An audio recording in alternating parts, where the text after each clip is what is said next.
Welcome to the Inside Out Culture Podcast, where we look at insides of working culture and provide ideas, insights and actions for you to take on the outside. I'm Colin Ellis. And I'm Cate Bichara. And in each episode, we'll examine a different question or a different organisation. And we'll use case studies, research and our own insights and experiences to help you change the way things get done in your world. We hope you enjoyed today's episode. Please like, subscribe and of course, let us know what you think. Welcome to another episode of the Inside Out Culture Podcast. And it's another of our guest episodes. And so I'm going to hand straight over to Colin to introduce our guest today. Thank you, Kath. Yes, I'm delighted to be joined today by Cate Bichara. Now, Cate has been working in the aviation industry for over 20 years. She's a holder, amongst other things, of a Master in Social and Educational Sciences, has been involved in many aspects of training, particularly in the field of air traffic control. She's also a speaker, an independent consultant, and she co-authored a fascinating paper on changing the culture within the aviation industry, which we'll be talking to her about today. Hello, Cate. Thanks for joining us. Good afternoon to both of you. Thank you very much for inviting me. So let's start with the paper, because that's how I came across your work as someone who is kind of constantly looking, and Kath are always talking about the work that we do to dig into what's happening into the world, around the world of culture. I came across your paper, which you co-authored, called Positive Organisational Culture in Aviation. And we'll put a link to the paper into the action sheet. One of the statements that immediately grabbed my attention was the aviation industry faces challenges stemming from a lack of attention to organisation culture beyond safety culture. So maybe you can just give us a little bit of a genesis of where did your thinking come from? Where did the paper come from? You know, kind of what has been the response to it? Thanks, Colin. Yes. So we have in aviation what is known as just culture, which is embedded amongst other places in the European regulation, which actually mandates front-end operators, pilots, air traffic controllers, maintenance staff to report incidents so that we can create a learning culture within the aviation industry that will actually help us avoid accidents and not just learn from accidents that have passed. And my thinking here was, in fact, it was for another master's that I did more recently. I wrote a paper on this, trying to move it into the office environment with the hypothesis that office people have just as much impact on safety as the front-end operator does. It just is maybe not less, it's maybe a little less visible, a little less immediate. And indeed, so then we went on with my two co-authors to co-author a paper that's on LinkedIn, and then this positive organizational culture, which we are trying to promote at least across Europe, believing that a positive organizational culture in a high reliability industry, a safety critical industry, is fundamental to ensuring safety for everybody. It's not just the people that you see at the front end. So one of the things that I've kind of associate with the aviation industry is this, the beginnings of the just culture, where we think of actually aviation being really ahead of the curve, and pilots flagging near misses, the black box giving us that tool of learning. And Matthew Side's written a book, Black Box Thinking, which I think lots of us have kind of read and thought about, how there's a big contrast between aviation approach to safety and healthcare, where the front end perhaps don't record near misses and haven't got the same record over the last century of improving outcomes for people involved. What you're saying is behind the pilots, behind the cockpit, not nearly enough has been done to make sure that the same principles apply. So I wouldn't be able to really speak about the healthcare industry other than, I've got no statistics to hand. Obviously, it's less catastrophic when something goes wrong in the healthcare industry. If an aircraft crashes, it hits the headlines, everybody knows about it, it's a lot of people involved. The healthcare industry tends to be one person at a time, so it's a little bit more sort of scope creep, I would say. Having said that, and to come back to your question, is yes, there's a lot that happens in the aviation industry behind the people that we see. The people that we as flying public see are the pilots, or at least we know about them because they're up front. The cabin crew, who also have a big safety role to play, and that is sometimes overlooked. We tend to see them as some glorified waiters, but they're not. They're definitely, first and foremost, they're for the safety of the passenger. But then there are the other people that we don't see. There are the aircraft mechanics. There are the people who refuel. There are the baggage handlers. The air traffic controllers, we sometimes think about them. And that is still just the tip of the iceberg, because behind that, we've got all the people who are creating the procedures, who are looking at the documents, who are applying the regulations, who are working within the realms of safety to ensure that everything that goes out there and actually makes the aircraft fly is safe and as safe as possible. And here maybe another point to bring that is important is, and to come back to my first point on this question, is that aviation has become safe because if anything goes wrong, it is very visible. And therefore, there are very few things that we can learn about that have actually happened in the past. We really need to look at what is going to happen in the future. And how do we look at what is happening in the future, or what will happen in the future, is to take the weak signals, to take the things that could have gone wrong and look at those so that we can better the safety before something happens. So it's not quite a crystal ball, but we're working on it. Is there a kind of snobbery that, we care about the frontline people, they've got to get it right, but we're ignoring these? How have we got to a position where these other really important people working in the industry have their culture's been neglected?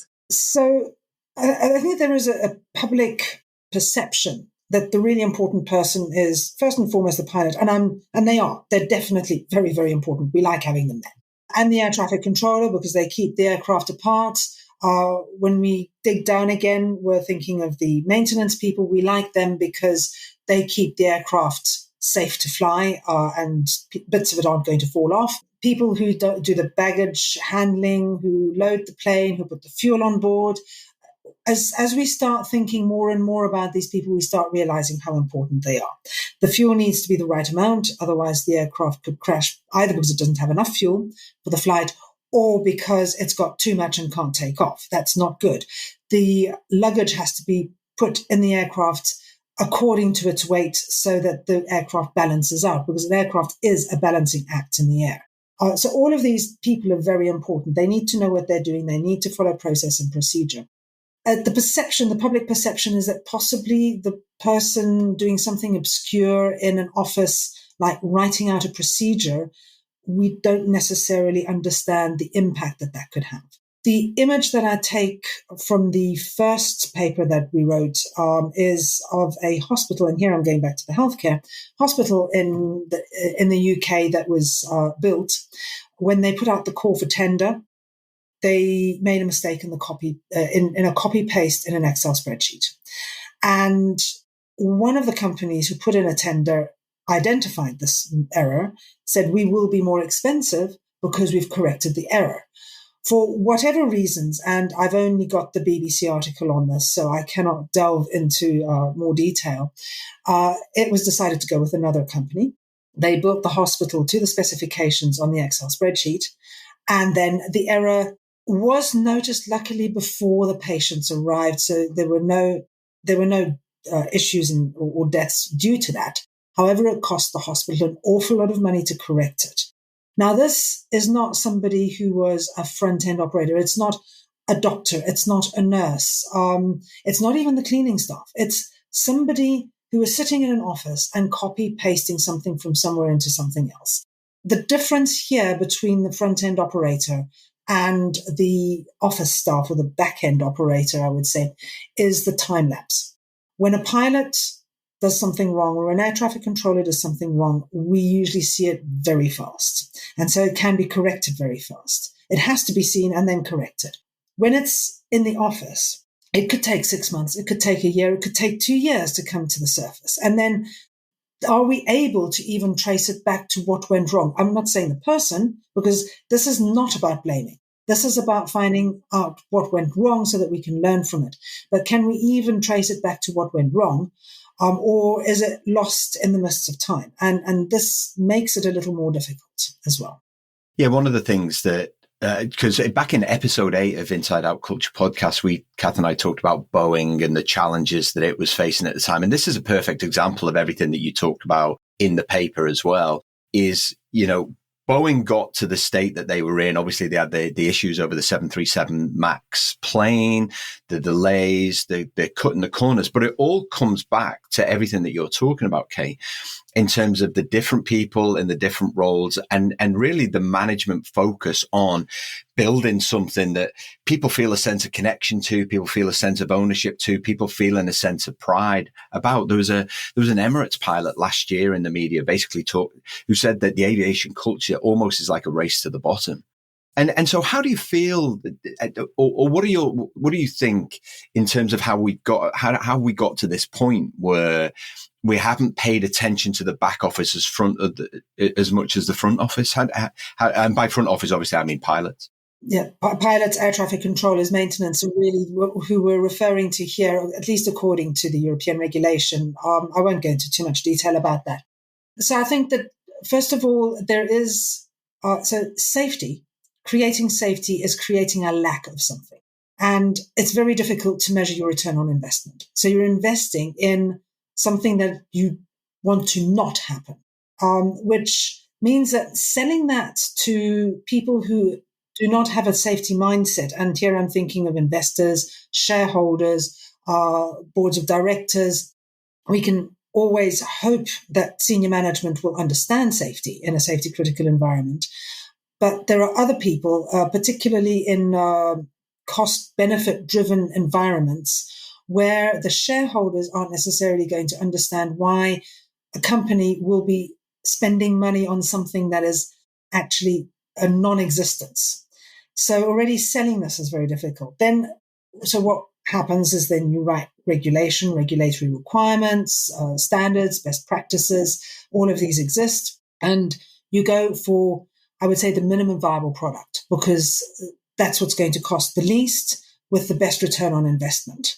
And this is the easiest thing to sell to these people who do not have the absolute safety mindset. And then to push that further, we would need more regulation or more standards or other drivers that create the necessity. Businesses don't do things because it's a nice to have. They do things because there's a return on investment. I'm talking about, for-profit businesses, of course. So they need to see a reason to go and spend money there. And I understand that, because they've got a responsibility towards their owners, towards their shareholders, and towards the people who have invested in them. What people don't see is how much it costs to actually have an incident or an accident. And here, learning from the weak signals, learning from the things that will indicate that if anything goes wrong again or too many times that way, or gets a bit worse or drifts slightly from where it is going to create that catastrophic event, is very difficult to say, well, what's the risk? We'll manage a risk. Probability is so much, and businesses work like this. They say, what's our risk? We're insured against the risk. How much is it going to cost us? What is it reputationally? We do have now, certainly in Europe, the CSR ESG regulations that are supportive of this, but they're across all the industries. Corporate social responsibility, which drives a certain amount of, I would say, positive organizational culture. Is it enough? Personally, I don't think so. I think that there's a lot more that can be done. I think that there is also a lack of understanding of what really can be done in an organization. And again, very often top management will, when they see the importance and understand the importance of a positive organizational culture, or what we can also call psychological safety in the organization. And here it's not a unicorn. It's not something fluffy. This is something that has been studied for many years, came out in the 1990s, Amy Edmondson, Timothy Clark, etc. So when top management understands the need for safety, they possibly understand the need for positive organizational culture or psychological safety. They understand the need for, dare I say it, inclusion and diversity.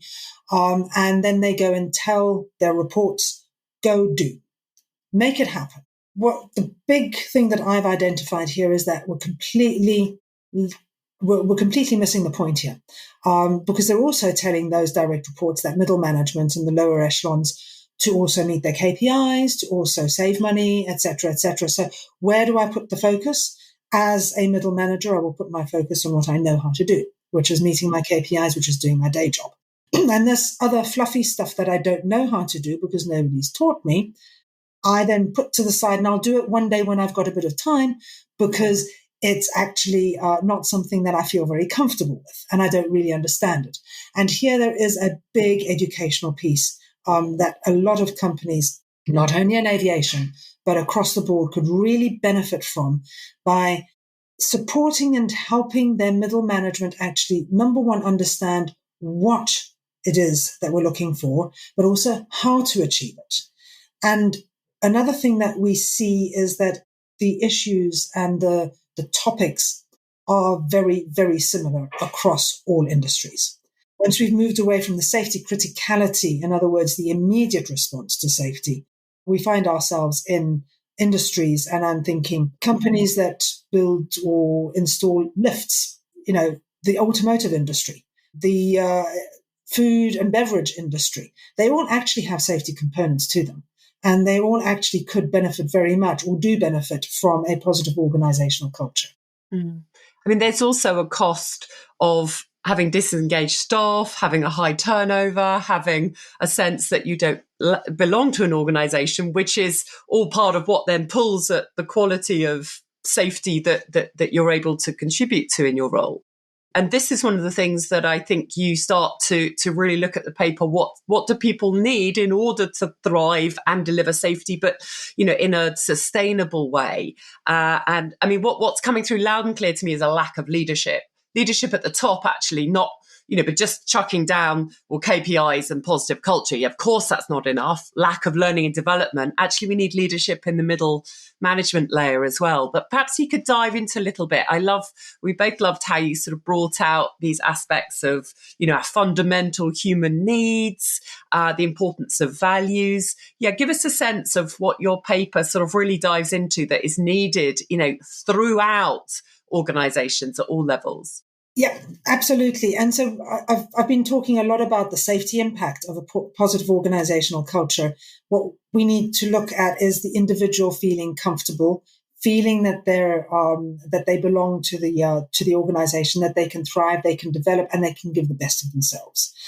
Without that, people will be hiding things. They'll be hiding things about themselves. They'll be hiding things about the work they've done, the mistakes they've made, what they're actually doing at work. And then we get this disengagement and a risk of safety. So the link is there.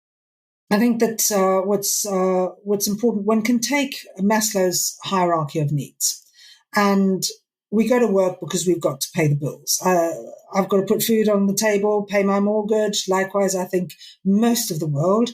And so that's really the bottom. But how are we going to actually create this environment within which we're working in a high technology, high reliability organization? We can't remain just at the bottom. We're not, with all due respect to people who do it, but we're not just digging holes or doing something that has no further impact. We are thinkers. We are people who need to move with the times, work with the technology, work with the new cultures, work with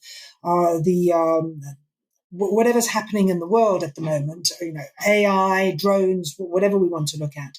And so we can't just stay right at the bottom of of Maslow's hierarchy. We really need to move up towards the top. And we need people to feel engaged, feel that they can come and bring their whole self to work. That's one side of it. The other side of it is the OECD is predicting that there will be, if I'm not mistaken, something like 38 million people missing from the workforce by 2050. This is not just from aviation, it's across the board. And possibly my number is wrong, but it's an enormous amount of people, simply because there is no demographic, there is a demographic growth rate, but people are getting older, and the working age population from 15 to 64 is decreasing. And this is going to create another problem. Industries are going to be competing with each other to actually get talent and retain talent. With the digitalization of the workplace, people have more transferable skills. A data analyst can go and work for a Formula One team, for an aviation company, for a bank, just as easily, or for an insurance. And they're going to be looking at where they feel most comfortable. Just throwing more money at them may not actually do it in the end. So how do we not only attract, but also retain talent? And how do we make sure that that talent can then provide the best of themselves in the workplace, so that we don't need two people doing the job of one? And there again, if we've got less people, we're going to have to maximize people. But maximizing what people can do is not about making them work longer hours. It's not about making them do more. It's about creating the environment within which they can actually thrive and be more performant themselves. And so it is beneficial to the company, I would say, in the short to medium term, to actually create this environment. Although it's not, again, it's just like safety, inclusion and diversity, positive organizational culture is something that you don't see tangibly. You're not creating little boxes or nails or a number of spanners or screwdrivers. I think often, Kate, one of the things that we see in the corporate world is that if there's a crisis within an organization, often the answer is more process, it's more regulation, it's more rules, which actually makes things worse, definitely in the short term. And my sense, especially with the aviation industry, is because everything is regulated so highly, we may think that's the answer. I mean, what the paper lays out really, really clearly, which is something Kath and I always talk about, is the fact that if you put time, thought, effort, money into making sure people have got the skills to build great culture, then what you get behind the scenes is this real sense of pride, this willingness to do well, this willingness to work hard, such that it contributes to the bottom line, which is something that the paper makes really, really clear, is that actually if we do all of this stuff really, really well, the output is, or the outcome is business success. Now, the other thing I wanted to talk about there is it's not just you on your own. You're now part of a working group. Is it European working group to really look at how you educate and raise the importance of this at a more, I guess, regional level? Yes. So it is a global working group, a global task force, the Global Aviation and Aerospace Skills Task Force, that is represented by, with all the continents on it. The GAST, as it's known familiarly, is divided into 5 work streams, and I'm co-leading one of the work streams, the work stream on workplace culture, because I do believe that it is so important. So there's something around, one of the work streams is around the added value of the value chain, or the added value of aviation. One is on attraction. How do we attract talent? Another one is on retention. How do we retain talent? And the 5th one is on skills. And we're number 4 on the workplace culture, which kind of underpins all the others. Because without the workplace culture in all of those work streams, the aviation industry is not going to be able to have this value, attract, retain, and develop their workforce. Yeah, it's the foundation, not the nice to have, isn't it?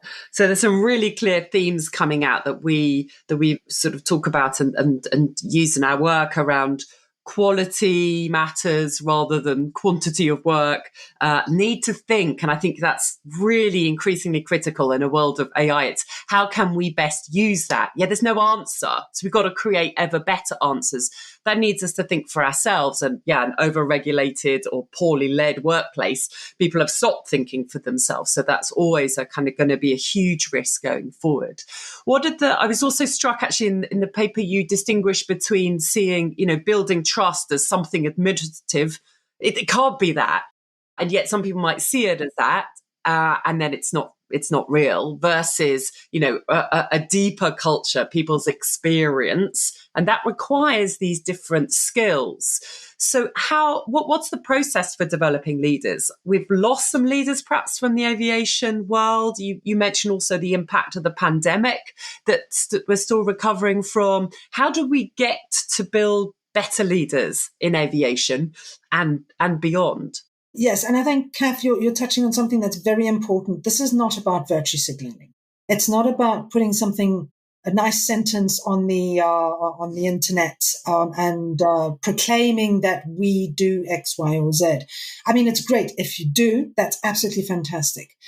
But people are sick and tired of the empty box, where they're promised something and then they open the box and there's nothing inside it, or there's something that really does not resemble what the packaging said it would.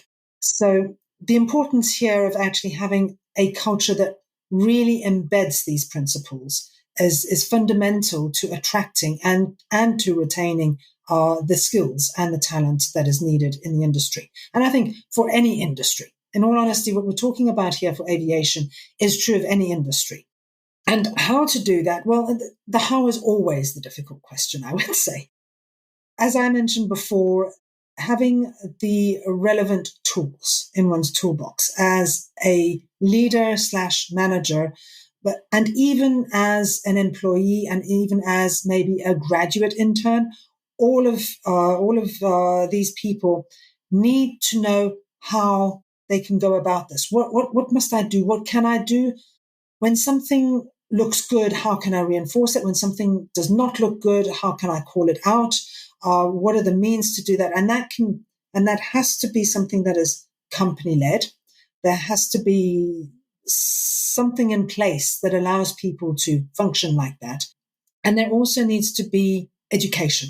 People need to understand the importance and how to do it and be given some means. And here the means are not necessarily a process. I mean, processes, and believe me, processes are very important. And I think regulation in itself is also very important to drive the right behaviors, as long as it's done properly and it's not just done for the sake of doing it. So there is something about outcomes-based regulation. I think that would probably be another conversation. But here the tools can be coaching, they can be mentoring.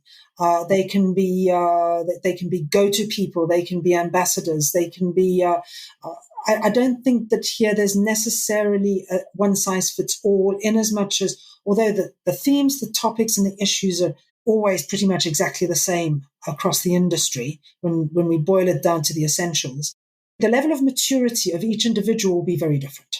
And so their needs will be very different at any point in time. And someone who doesn't understand this may actually need a full-blown, what is this and why are we doing it, before we start the conversation on how do I get into it. Whereas somebody else may be going, well, I've got a really difficult situation here. Who can I turn to as a sounding board? Do I have a coach or a mentor who could help me through this with an external view? So there are different ways of doing it, and that would be very much bespoke either to the company, possibly even to the team within the company that is facing those issues. And of course, there is all the PR around it to make sure that it is understood, known, and its importance is known, and that people don't just brush it off as a nice to have. It's something that needs to get into the DNA of each organization. I think it's worth stating, it's just as I wrap this up now, Kate, and Kath and I have brought to light, we've talked on a number of media stories and we focused on certain industries. It's just the level of great work that goes on within the industry. And we're talking about aviation today, almost despite what's happening above and around. When I got on a plane, which I do regularly, I still have that sense of it being welcoming. I still feel safe. I'm always attentive during the safety instructions. And, there's a real sense of pride in providing that service when actually often things behind really aren't that great. And yet people come to work every single day with a smile on their face, doing the work that they need to do to transport people around the world in a way that feels, kind of welcoming and human. So I think that should be celebrated, whilst at the same time maintaining that focus, which you guys are already doing on, well, how do we improve things behind the scenes to make everybody's lives just a little bit happier? Yes, and I think I wouldn't say that it's not good behind the scenes. I think, aviation is the safest mode of transport, or one of the safest modes of transport. And that is very much thanks to the dedication of everybody working in it, because people enter aviation very often because there is a passion for it. They love it and they really want to make it work. And it's about enabling people to be able to do exactly that. That is the important part, rather than blaming and turning around and saying you didn't do that or you did that wrong and therefore you will be punished. And this is the fundamentals of just culture and a positive organizational culture. It's to say that went wrong. What can we fix in the system so that it doesn't go wrong again? And that is, and so what can we learn from this? And that is far more productive, and it is far safer to behave like that than to say that went wrong. You were behind the wheel, so to speak, at that point in time. Therefore, it's your fault and we shall punish you, because that is actually completely counterproductive. People are just going to hide anything that could be construed as a mistake. Okay, fabulous. It's been so great to talk to you, Kate. At the end of every episode, what we do is we have 3 things for people to do, get curious about and uncover, so that people listening, we like them to take that knowledge and apply it to the work that they're doing. I've captured a few things. Kath, I'm not sure if you've captured, what did you capture anything? What have you captured, Kath? Oh, well, it was this piece around focusing on the quality of people's work, not quantity. So I like the idea we're going to maximise get the most out of people, but most isn't a quantity thing, it's a quality thing. And I think if managers have a sense of how can I help people do, better quality work the time they're here, not just add more things onto them, then that's a really big shift in where we're going to get to.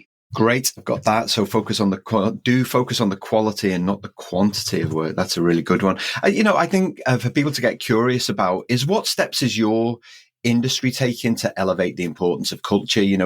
Kate here talked about the global team that's put together, which workplace culture is just one area. Kath and I have talked about sports and the shift in nature here. And so, really do get curious about that. And then the last thing to uncover, which is something that Kate said really early on, is whether your organization takes psychological safety as seriously as it does physical safety.